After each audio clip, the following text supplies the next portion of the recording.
the JFJ Conspiracy, where the shop talk is rough.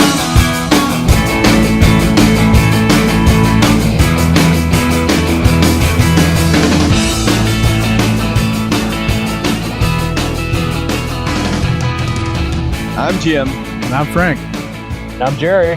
And this is the JFJ Conspiracy. And what you are about to witness or listen to is a special episode of The Conspiracy, as today we're talking about Record Store Day. And this year is the 10th anniversary. And Jim, if you have some history on that, why don't you tell us all about it? Well, it was conceived in 2007 as a way to gather independent record store owners, employees, artists, people who love records and work in the industry. The first one was in April 2008, so what are we, like 10 years now? And so, on April. So April is officially Record Store Day. Correct. But they do, for the last, 3 years, I guess. They started in... 2010. So it's been 8 years. They've started doing Black Friday Record Store Day also. That's right.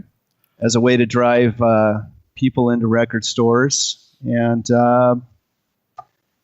it's a great day. You get a lot of independent releases. You get a lot of things that are haven't been out in a while. Brand new things that are limited edition. Excellent packaging. So if you love records, if you love record culture, it's a great day to go shopping. I have sort of I'll be honest, a little love-hate relationship with it, because I think they should just release stuff like this all year long, and I think every day should be Record Store Day. Every day is a good day to go shopping for records. Absolutely. And the funny thing is, last year, my wife and I were driving around, Cindy and I were driving around, went over to Rhino Records, and I was all ready to get in there and do some shopping. And there was a line around the building about 10 minutes before the store opened up. So I said, well, let's go, in Claremont, let's go get some breakfast and we'll sit there and it'll die down a little bit, And it didn't. We finished breakfast and the line had gotten longer. Sure. Yeah. And so I waited till the next day, went in, and of course everything I wanted was not available.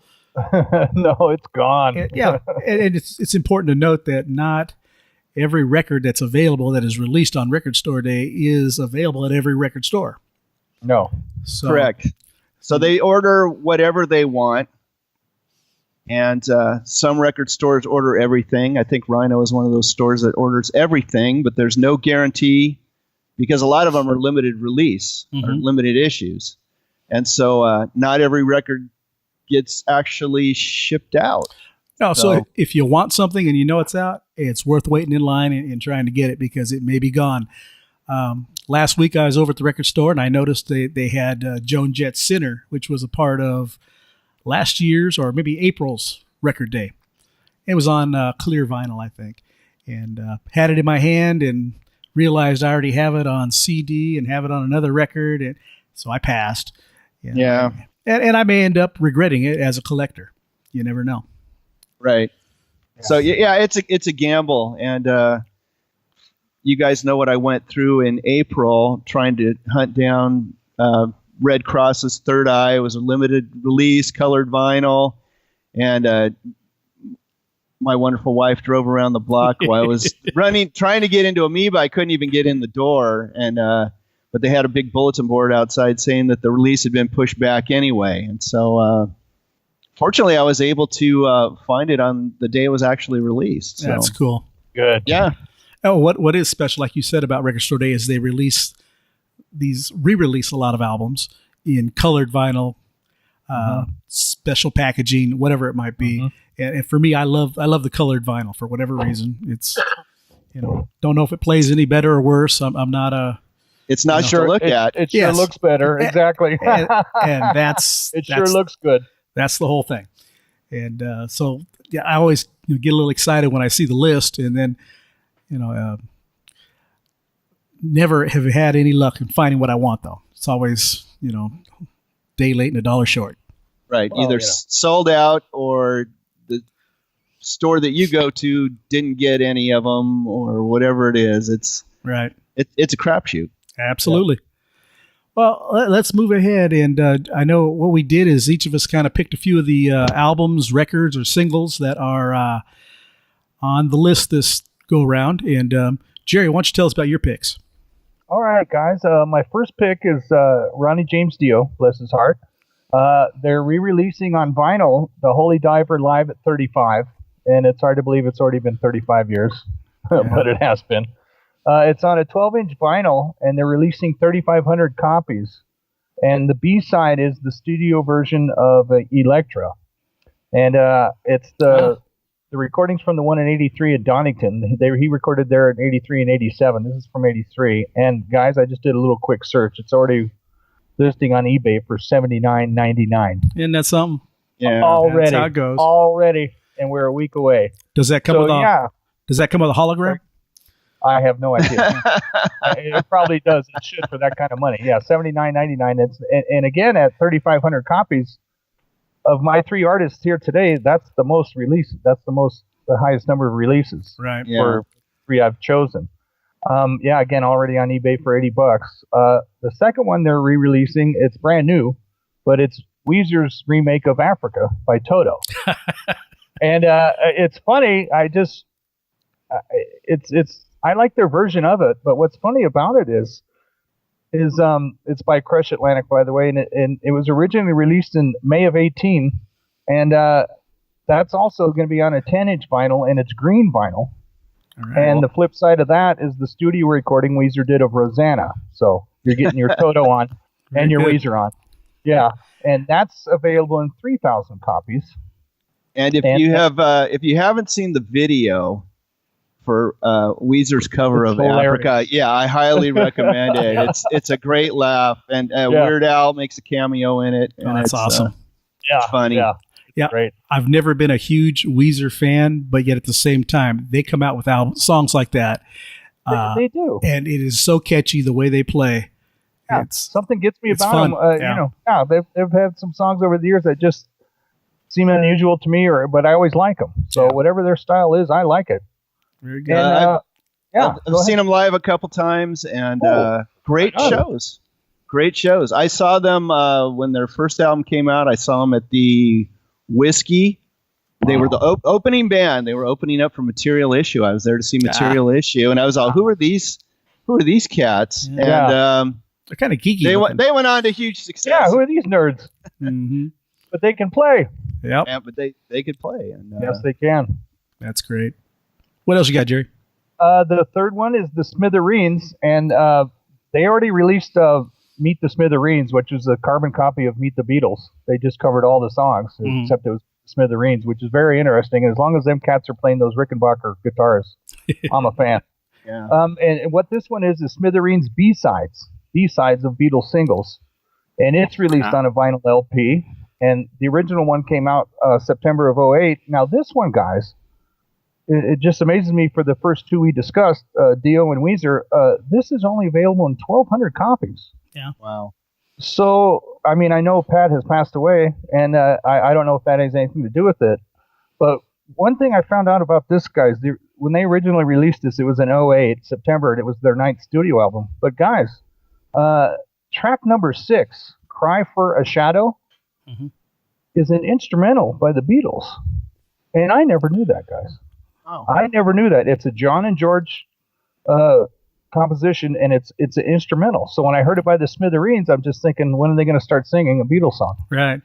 And it's great. So if you get a chance, listen to Cry for a Shadow. Cry for by a the Shadow. Beatles and the Smithereens. Mm-hmm. And again, that's on vinyl also. And only 1,200 copies. So that kind of trips me out. But again, with the Rickenbacker sound, that's what made me a fan of the Smithereens to begin with. And they're still good. I mean, it still sounds great today, and I just love it. Yeah, great band. Great band. Yep. Wonderfully catchy. I mean, obvious Beatles influence there. Oh yeah. On those guys, you know, when you hear their own songs, and they pay great homage to the Beatles. Absolutely. They do. Yep. Very catchy, very riffy. I love it. Right on. All right. Well, I guess we'll move on to my picks, and I got two that you guys probably figure I would pick, and then one was a little out there. But The first one is Blue Oyster Cult's Some Enchanted Evening.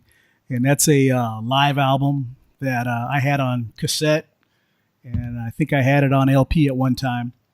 But it was always side 2. This came out in 1978. Yeah. It was a pretty good hit. I mean, the album did pretty well. It was, I think, it peaked at 44 on the Billboard here. But it was always side 2 that I listened to. I never messed with side 1 because I didn't care for any of those songs. But side 2 has Kick Out the Jams and Godzilla and Don't Fear the Reaper.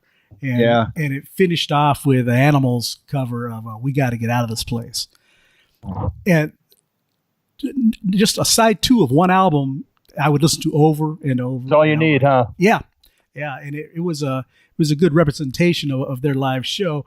And that particular album came out 2 or 3 different times. They kept adding songs, taking songs off, and just because the hardcore fans are going to buy it in every version.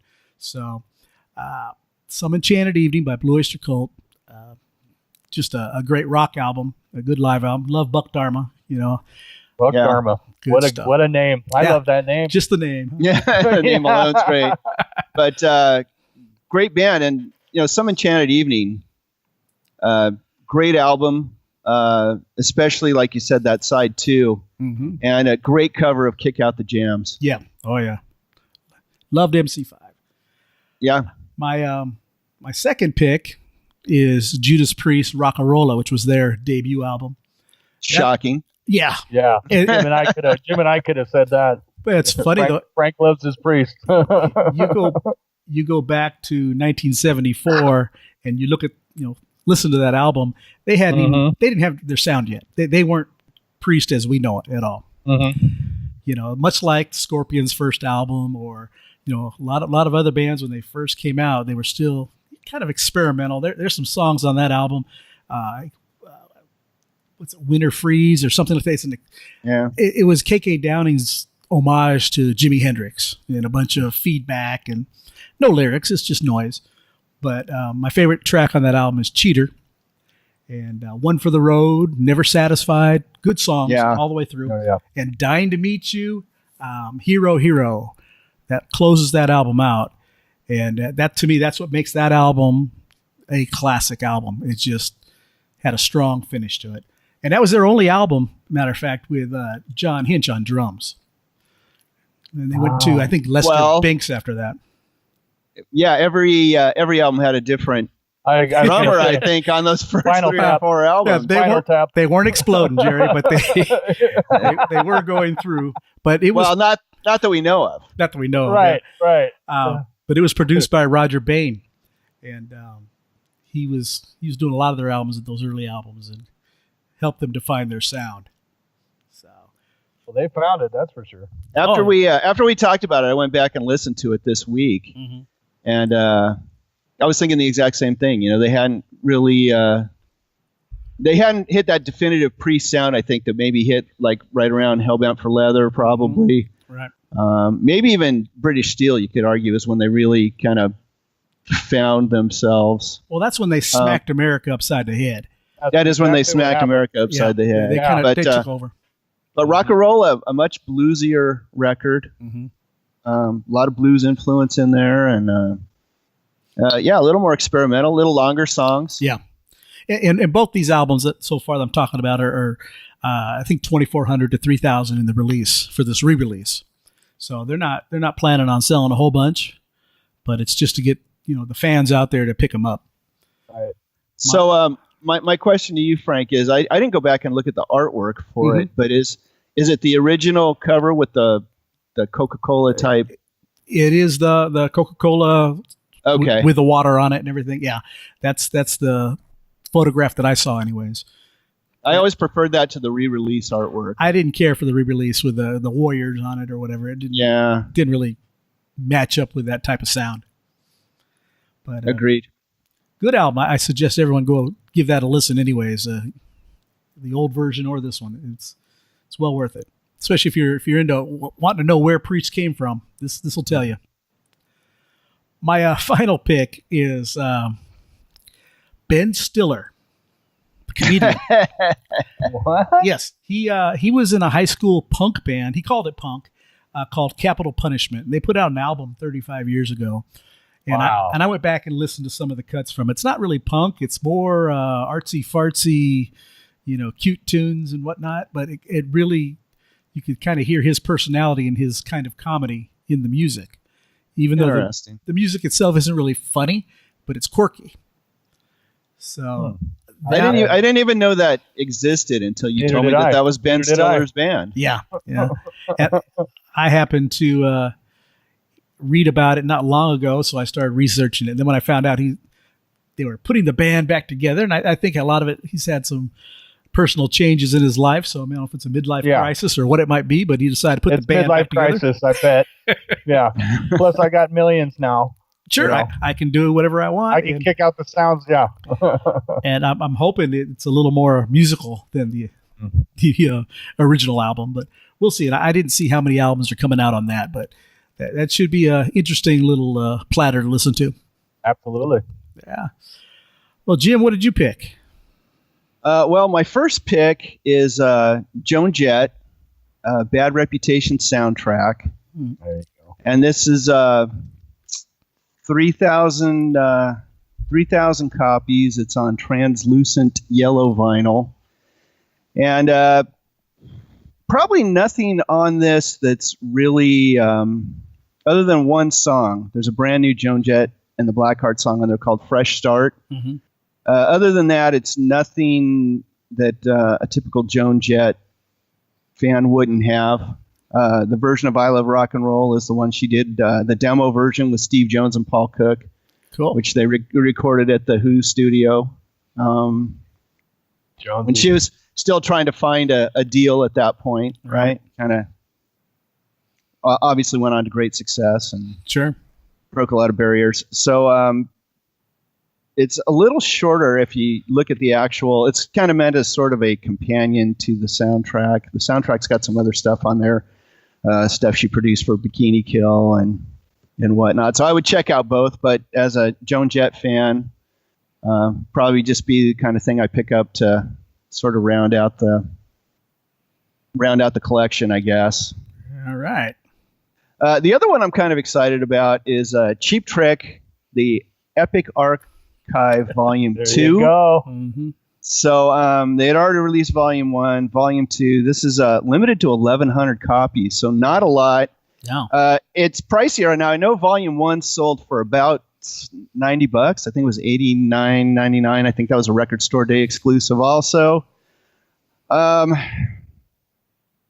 a lot of different stuff here. If you're a deep, cheap trickophile, I guess, you probably have a lot of this stuff. But if you miss things like EPs and soundtracks and some of those things are compiled here. One of my favorite Cheap Trick songs was from the heavy metal soundtrack. Reach Out and Take It. I have it on 7-inch, and I other than on the soundtrack, I don't know that it's really appeared anywhere. And there's a couple other soundtrack songs on here, but extensive liner notes, I guess, from Bunn, Tom Peterson, and Rick Nielsen. Cool. So a nice package, 2 LPs. So if you love Cheap Trick, might be something you might want to stand in line for. Like I said, pricey, but it's a double LP and it's limited, so might be worth checking out. Yeah, and if it's got some of those tracks from soundtracks, it's worth picking up because a lot of those movies that they did soundtracks for, you don't want the other crap. No. Yeah, that's probably true. You don't. Yeah. And if you never had the EP, found all the parts, it's got some tracks off of that. It's got some live stuff some stuff from the LA Forum, I think from like 81 or I want to say 81. Nice. Some live tracks that hadn't been released before. And right. So it's got some interesting and rare stuff on there. I think the packaging alone kind of makes it kind of worth your while. Like I said, if you're a trickophile, you might want to check that out. Well, and this is kind of what Record Store Day is all about, because there are those that like myself and you too who enjoy actually holding on to an album and reading the notes and listening to an album from track to track to track all the way through. And that's something that's missing in the digital age, because you can just bounce. I don't care for this. I don't care for that. You can program your iPod or whatever to play with just what you want. And this way you get the full experience of the album, and, it takes you back to your childhood, with me, my feet up on the wall, head backwards up on the couch, listening to my mother yell at me to get my feet off the wall and sit right, while I'm reading. Turn that down. Turn it down. That was a day. And of course, the best thing of all about albums is when you have to stop and change the album over to play the other side. I told my daughter that once back in early 90s during the CD age, and she thought it was funny. Yeah. I just said, we'd listen to a song. I'd say, this is where I have to stand up and turn the record over, play the other side. Exactly. So, it's coming back, guys. Oh, yeah. And, I'm at the point where I'm old enough that I can't read the liner notes on CDs anymore. No. I need that big print that comes with the record. Bigger the better, and before too long, I'm going to need a magnifying glass for that. I was going to say, you got to keep that magnifying glass by your chair, Jim. I know. Like cranking ice, I bet. Yep. That's not a joke. It's not a joke. No, not at all. And my arms aren't long enough anymore that I have to hold it out so far to try to read the notes. But my doctor calls me a trombone player because Yep. That's what it's all about. What else you got, Jim? Okay, and so the last release is the one I am most excited about. It's a various artist. It's on Yep Rock Records, limited to 900 copies. The lowest so far, guys. On a Purple Swirl vinyl. And it's called 3x4. It's the Bangles, the Rain Parade, the 3 O'Clock, and the Dream Syndicate. We're all LA bands under this little umbrella called the Paisley Underground. Right. And so it's each of those bands covering the songs by the other 3 bands. And so cool. I've got we're going to have an interview with Michael Quercio of the 3 O'Clock. That's awesome. Jim. Well done, Jim. Special guest tonight, joining us on the phone, Michael Quercio of the 3 O'Clock. Michael, welcome to the JFJ Conspiracy Podcast. Very much. Glad to be here. Glad to have you on. Thank you so much for taking time out. And so we're talking about Record Store Day tonight, and coming up this Friday, Black Friday Record Store Day. And there's a special release coming out. This is the one I'm kind of looking most forward to. It's 3x4. And why don't you tell us a little bit about it, Michael? Well, it was a project actually started, the idea was from Danny, the drummer of the 3 O'Clock Near. And he kind of thought it would be neat if all the original Paisley Underground groups, they did the first 4 groups. So they did Bangles and the 3 O'Clock and the Dream Syndicate and the Rain Parade. All kind of did a record together, but maybe like each band doing each other's song. Right.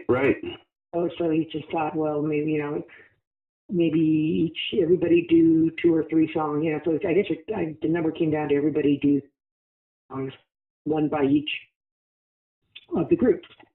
So 3x4 became the title, and so we could pick anything from the from the discographies of whatever of the other groups, songs we liked or whatever, and so that's what we did. Danny got a label interested to record it and put it out, and everybody got to pick what song they wanted to do and by each band, and then everybody went to different studios, whoever they wanted to go to, and were allotted a bit of recording money from the record company, and here we are. And here you are. So now the impetus for this started from a reunion show you guys did back in 2013 with all 4 of the sort of the original Paisley Underground bands. Is that right? Yeah, we did 2 shows, one in Los Angeles and one in one in San Francisco at the Fillmore of the four bands, actually all just doing full sets. Big show, and one at the in Los Angeles here at the Fonda Theater, and the other one was at the Fillmore Theater in San Francisco, and they were really, really well received and well attended. And they were two really great nights. So after that, we always thought we would try to do something else, maybe do something, recorded. And then this idea came up, and I think it was earlier this year, like April and May, is when everybody went and did their thing, and I think everything had to be in by June in order for it to be able to come out now in November, and it's going to come out in CD form, download, and on vinyl, 2 record set vinyl. Right, on Swirl Purple vinyl, is that correct? Swirl Purple vinyl, yes, all the record company's idea there, and they did a great job of the packaging and everything.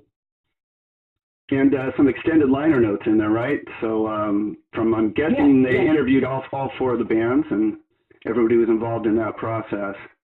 Right.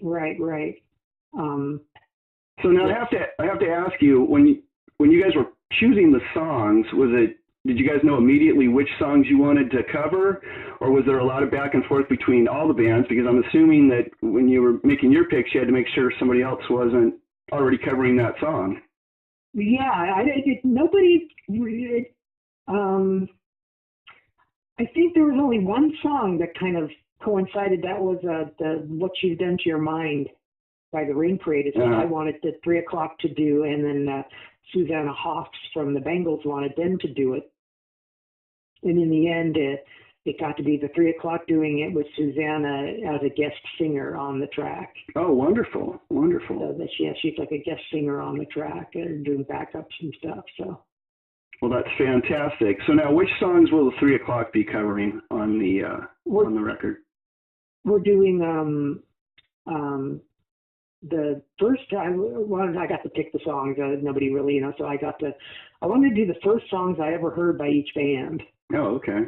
And so we're doing "Getting Out of Hand," the first Bangles 45, and then we're doing "Tell Me When It's Over" by the Dream Syndicate, which was on their first EP. And then we're doing "What You've Done to Your Mind," which was the first 45 by the Rain Parade. Right, the one you just mentioned. That's the one that has Susanna as the guest vocalist. Yeah. Okay, great. And they all meant a lot to me because it's when I really got into the band. I heard them before I ever met them. Oh, so you probably maybe on Rodney on the Rock or something. On the Rock, exactly. Yeah. So those are the songs that I first heard and really flipped out about, and have just always loved. And so when this came up, I knew right away I wanted to do those songs. Okay. Now, so as far as the other bands, so Rain Parade is covering "As Real as Real."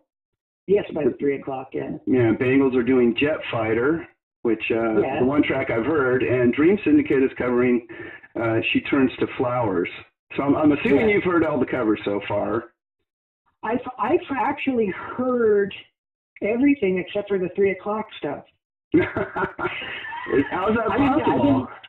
I didn't go to the. I recorded it, but I'm here in on one side of LA, and Earl Mankey. It was produced by Earl Mankey that did all the early 3 o'clock records. Oh, wonderful! And he still has the same studio there in Thousand Oaks, which is a bit of a ways from me. Yes. And but I heard all the stuff we were doing as we were playing. When it came down to everybody going for the mix down, I just said, I've worked with Earl so many times, and not only on the 3 o'clock, but on the other projects I've done for over time. And I was like, look, Earl knows what he's doing. His track record speaks for itself, right? Yeah, it'll be great. I don't need to drive on a Wednesday, in bumper to bumper traffic. Up to 405. Yeah, exactly. No, I don't need to do that. Earl knows what he's doing. So I just never. I guess they sent it after it was all mixed. They sent it to the computer, but I never played it. Oh, I'm sure. So I'll hear it when I supposedly they're sending me the records, so I'll hear it then. But well, I've heard everybody on else. vinyl's probably the best way to hear it, right? Yeah, I've heard other people's stuff. I've heard the Bangles track of Jeff Fighter, and then I've heard the Rain Parade doing Real is Real, and I've heard the June Dip doing She Turns the Flowers. So of those three, those three, you have a favorite one? I mean, they were all really great. I really liked the Rain Parade doing Real is Real. Okay, good. And so of the other stuff you've heard, do you have another standout track that you really loved? Oh, there's there's somebody, Hero Takes a Fall by the Dream Syndicate. Oh, okay. Version of that, it's pretty great. And so yeah, there's just it's hard to choose. Yeah. So Friday, November 23rd is the release date. I understand you're doing an in-store at Freak Beat, you and Danny Benair, and I think a couple of Bangles, right? Yeah. Actually, it's just for Record Store Day. Right. And then it doesn't go on sale again until January. Right, so but I think that's... If you don't get it on Record Store Day, I guess you got to wait till January. I don't know how that works. Right, but I think it's not, they're not going to press it on purple vinyl or something like that. It's going to be a little different release or something. Yeah, okay, yeah, you want to get your purple vinyl, you got to go to Record Store Day. Record Store Day, and if you want to get it signed or meet the band, you got to go down to Freak Beat Records. We're going to be at Freak Beat Records in Sherman Oaks. Right. And you're around town here, are you, in Glendale or? I'm actually in Azusa, so I'm in San Gabriel Valley. Okay. Not too far away. Is the drive-in theater still there? No, the drive-in theater's gone. The only thing that's left is the sign.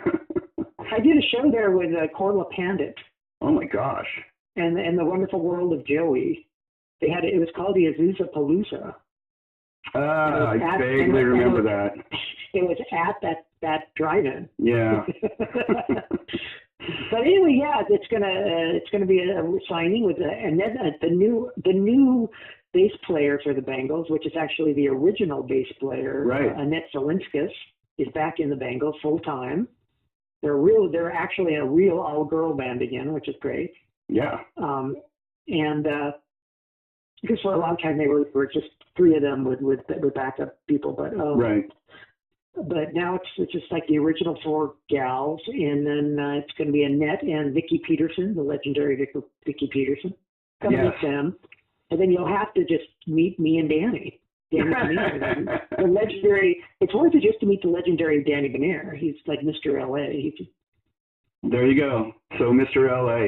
Now, at the same time, you have another release that's just come out, I think a month or two ago. That's the Permanent Green Light retrospective. Yeah, exactly a month ago it was released. The Hallucinations by the Permanent Green Light. It's all a compilation of most of the tracks that we picked out and some demo stuff and rarity stuff that it's out on the Omnivore Records label and. Very cool. Now, I'm guessing that stuff probably hasn't been available for some time. Oh yeah, it's been very hard to get for quite some time. It was all from the '90s. So. Yeah. So this is really the first compilation of it, actually, all of it really being available. Okay, so great compilation. It's getting great reviews. I've read quite a few reviews of it, and everybody's raving about the compilation. Yeah, we're happy with it. Okay. Well, thanks, Michael. Now, for those who don't know, Michael has an internet radio show. Where can they find that, Michael? That's on luxuriamusic.com every Sunday evening, 4 p.m. Pacific time, 7 p.m. Eastern time.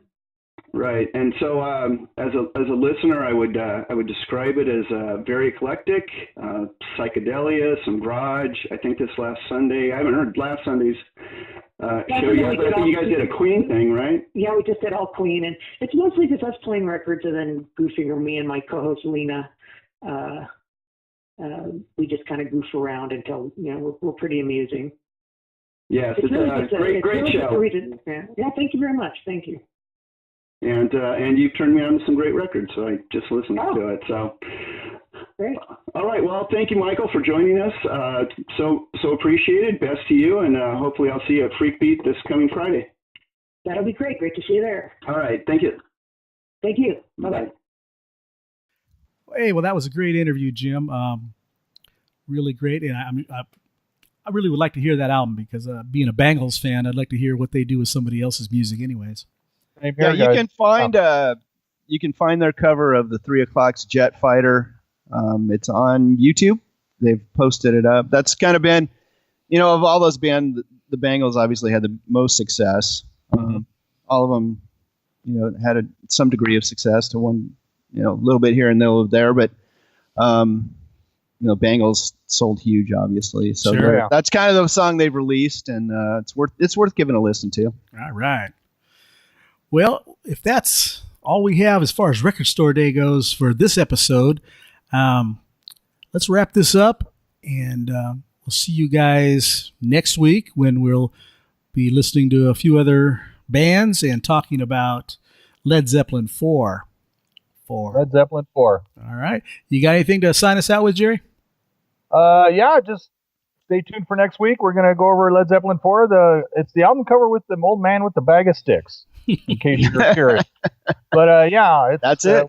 We're going to do it. Yeah, the bag of sticks, the old man with the bag of sticks, guys. Jim? Yeah, looking forward to it, and enjoyed this little, I don't know what we're calling it, 2.5 or whatever it is, Record Store Day. Video podcast. Yeah.